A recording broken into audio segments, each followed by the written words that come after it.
Okay, welcome to the Near Memo episode 8. It's March 26th, Friday, March 26th, and all the days still continuing to bleed into one here. And as always, it's David Mihm and Mike Blumenthal and me, Greg Sterling, and we're going to be talking about the news of the week. Although one big change this week, Greg, is your hat. Yes, this is, as I said to you earlier, this is in honor of the congressional hearings where Jack Dorsey appeared with Sundar Pichai and Mark Zuckerberg. So I'm striving to emulate him in my life in many ways. You're going to move to Africa? Move to Africa. That's what I was about to say. Yeah, that's on the roadmap for me. Okay, so I think David is up first with the big story of the week. Well, at least for the three of us, I think. So Rand Fishkin published his quasi-annual report on the number of zero-click searches from Google, or the percentage of zero-click searches from Google, which is up to almost 2/3 across both mobile and desktop, and over 3/4, 77%. On mobile. We should note, as you did, I think, in your piece, Greg, for Near Media, that zero-click doesn't necessarily mean zero-click. It means that the clicks stay on Google, or that the user gets the information they're looking for just from the search. So huge increase in that number. The methodology did change versus the last time that ran this survey, which was one of Google's criticisms in their very direct response to him. Pretty surprising to see Danny Sullivan on a Google company blog responding directly to this story, which certainly makes me think that Google is taking the scrutiny even more seriously with the ongoing antitrust investigation by the DOJ. I thought Google's response was incredibly disingenuous. It essentially criticized, or it didn't even criticize, it highlighted others' criticism of Rand's methodology and simply said that they were sending more traffic through clicks to the open web every year without addressing the percentage of clicks they were sending. So I thought it was a non-denial, a denial of a non-denial, I guess I would say. Or what you might call an ad hominem attack of sorts, kind of addressing, Rand rather than the underlying issue, although it does, I think, to some degree. There is nothing intrinsically wrong. I mean, certainly Google is a monopoly, but there is nothing illegal about them using their search engine the way they want to use their search engine under current law. Now, again, it may, because they are a monopoly, maybe it requires scrutiny, but for the most part, they're doing what's in their self-interest, which is how capitalism, good for good or bad, works. And in fact, there was one of the cases in the long case history of ranking lawsuits that said, I think it was King is the name of the case, I don't remember specifically, that Google is essentially a publisher that can order things and display things in whatever way it wants, and that's part of its First Amendment speech. I mean, that was rendered a few years ago, and so now in the light of all the antitrust stuff, it might be a different story, but basically just supporting what you're saying in a sense. What I did find fascinating was just the numbers that they used, that Danny Sullivan used, because they don't elucidate local search that often. They noted that it drove more than 4 billion connections, local search did, including more than 2 billion visits to websites, which means that 50% or so end up staying on Google for driving directions, phone calls, food ordering, reservations, and that they connect people to more than 120 million local businesses without websites, which also elucidates this question of how many local businesses are there, because if 120 million don't have websites globally and they have 200 million entities, we can now establish that there are somewhere in the order of 150 or 160 million local businesses in their global database. So both interesting factoids to me. Well, the question in my mind is how much of the zero-click activity, if that's not an oxymoron, is really focused on local. I mean, that's what one would infer, that a substantial amount of it is really about Google My Business and interacting with Google, the data there. Yes, and this is something that local has been dealing with as a practice for close to 10 years. Right? It's not new in the local space. All the people in local expected, have developed protocols and processes around it, and have used the opportunity to change their metrics from ranking to conversions, which I think in the end is probably a valuable change on the part of the SEO community. Finally, 10 years late, but better late than never. Before we move on, I want to come back to something David said about the antitrust stuff. And go ahead, David. You were going to say something else. Well, I was just going to say it's interesting. It's interesting to see both Google and Facebook, in light of antitrust scrutiny, sort of hiding behind the macro good guy of the small business, right? That Google is defending its zero-click behavior by highlighting all of the direct connections to small businesses, which, as an aside, I fully support. I think it's that component of zero-click search, I think, does benefit small businesses in the end, as opposed to sending those clicks to somewhere like Yelp or other places where they might have to continue to pay for visibility. Exactly. I mean, that's the kind of paradox of all of this, is that we decry the dominance of Google on the one hand, but they are sort of cutting out the middleman, which has always been a very dubious proposition from a small business standpoint. So I think there's, it's a very kind of double-edged thing. I mean, I just want to say one quick thing about the antitrust piece, to your point about why Danny responded to it directly, because this is really one of the single most damaging statistics that exists for Google from an antitrust standpoint, I think. The idea that 2/3 at the highest level of the narrative, it's just very powerful, very potent. 2/3 of web traffic stays on Google and doesn't go to other sites is really damaging from just a PR standpoint, I think. And that's what I said. I thought on Twitter that one of the first actions that the DOJ might take is to compel Google to reveal its own version of this number, which Danny absolutely did not in his response on the Google corporate blog. So I would say, if you have a problem with the data, don't point to others' criticism of the methodology. Come back with your own apples to apples set of facts on what that data is presenting. So. Okay, now on to you with, well, no, it's actually Mike.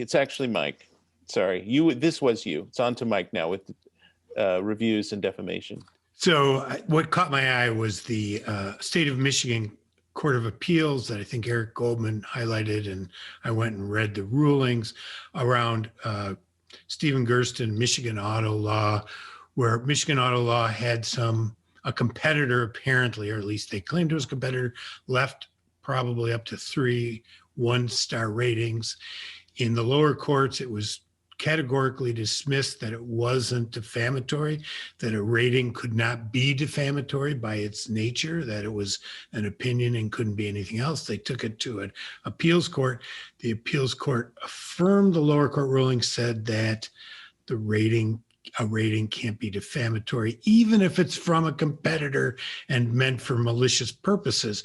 And they also stated that every consumer understood that reviews at Google were not objective fact, but were just opinions. And I thought there was a minority opinion that stated that there was case law that supported the idea that just because it was opinion didn't isolate it totally from defamation. They felt they had used the wrong case law in deciding. I thought it set several dangerous precedents. One is that if you do have a ratings attack, which is very common in Google these days, is there and it is precipitated by a competitor who's trying to ruin your reputation, is there no recourse? Given that any rating is just an opinion and is protected by First Amendment. So I thought that was kind of dangerous. And I thought the assumption that consumers all understand that it's just opinion is not true. I think when consumers look at Google's aggregate rating numbers, they take that as a relatively important assignation of quality. And so I think there are subtleties that weren't addressed, and I think it opens up dangerous precedents in terms of not reining in the abuses in the review space. I would agree with both of those statements, Mike. I think we've seen data historically, not specific to reviews, but specific to the quality of location information. Greg, I think Uberall might even have published this years ago around the damage to brand value from bad NAP information, essentially. And consumers do not blame the search engine where that bad information appears. They blame the business. And so there's this notion that Google is essentially infallible, and information that Google presents is factual. So I agree with that, Mike. And I think, yeah, it definitely opens up a potential sort of DDoS style competitive one-star rating abuse that we haven't seen a ton of be widespread, but the ruling certainly makes it harder to rein that stuff in over time, because Google clearly isn't doing anything about it themselves. All right, well, Greg. So now you as a lawyer have to defend the First Amendment rights of a rating only. Well, okay. So unlike you, I didn't spend time reading the opinions verbatim, but I think you do need to cast a broad net about when people are expressing opinions. I mean, it would chill reviews if you could sue for defamation every time you got a bad review. That has been denied by courts consistently. The problem, I largely agree with what you're saying.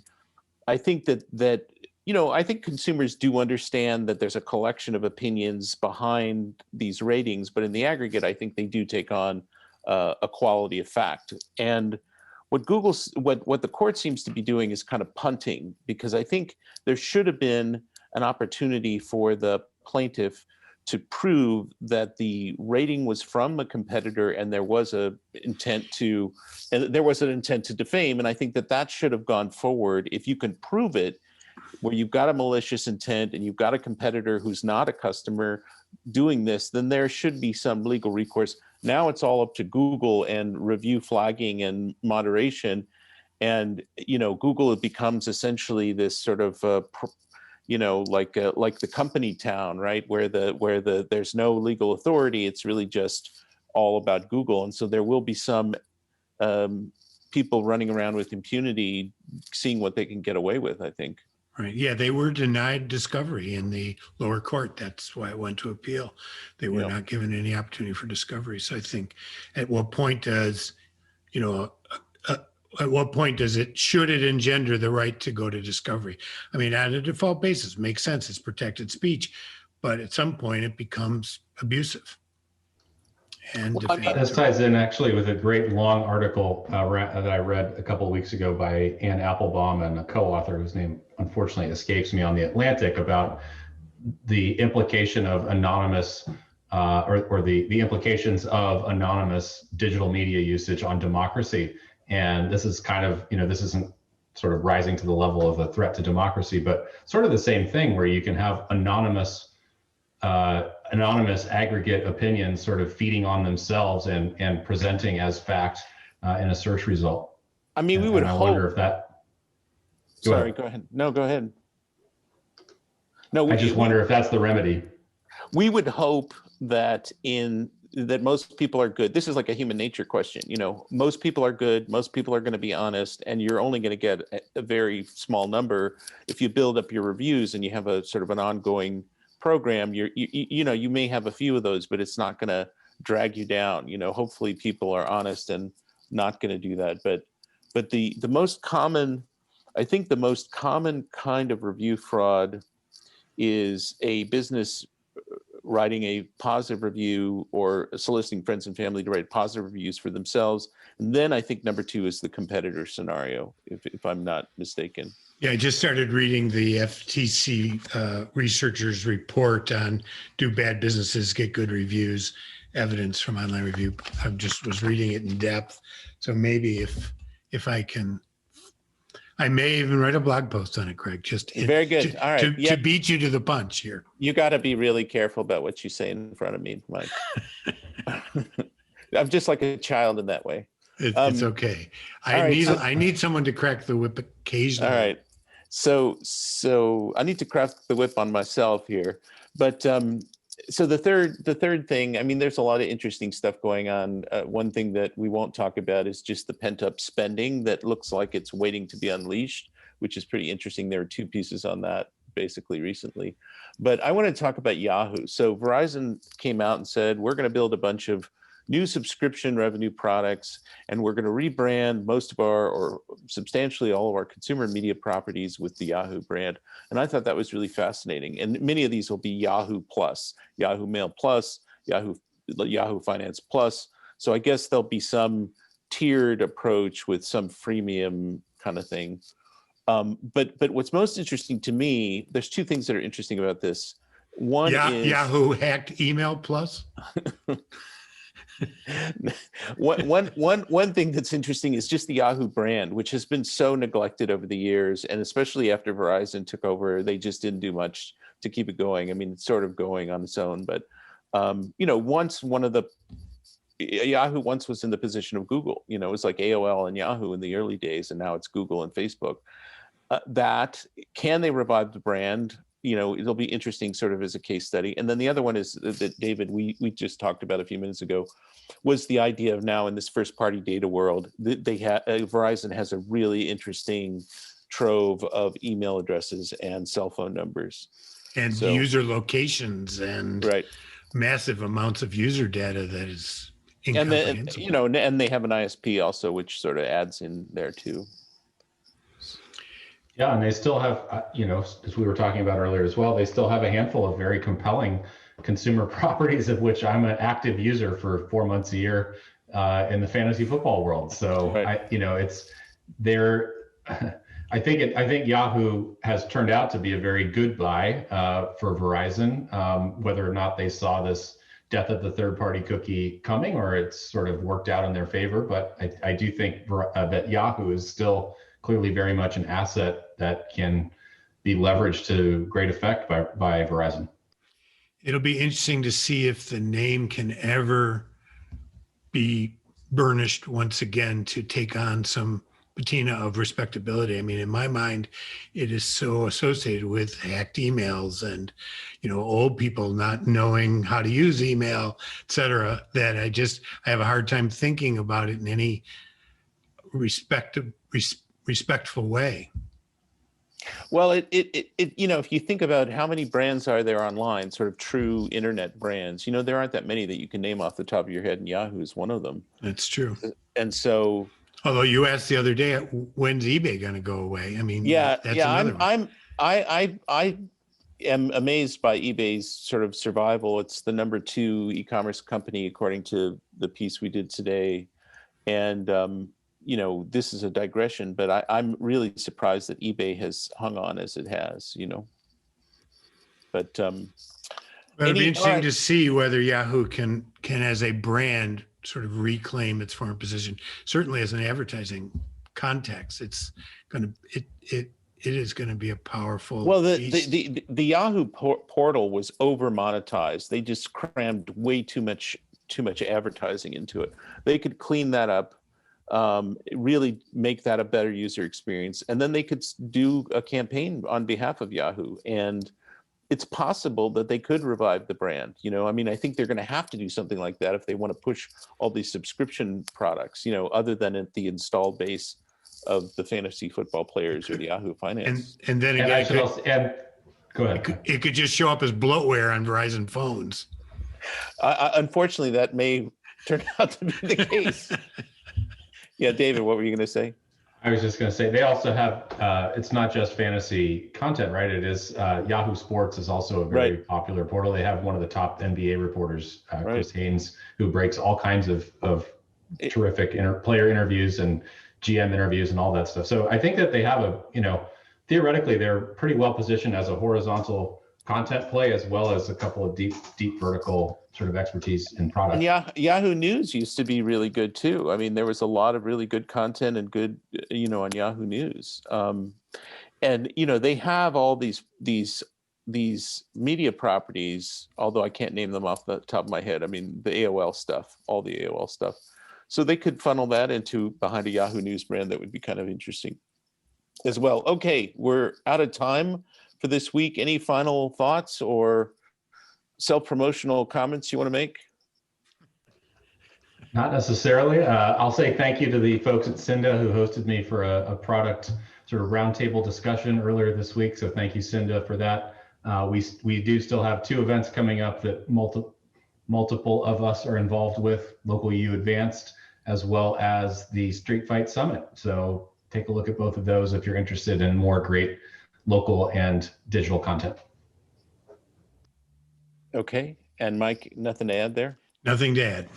Okay, so everybody have a great weekend. Read and subscribe to the Near Memo, and we will be back next week at the same time with more scintillating, provocative, and controversial remarks, as always. Okay. Thanks for joining David, Mike, and Greg. To stay on top of the latest developments in local, subscribe to our newsletter at nearmedia.co. We'll see you next week.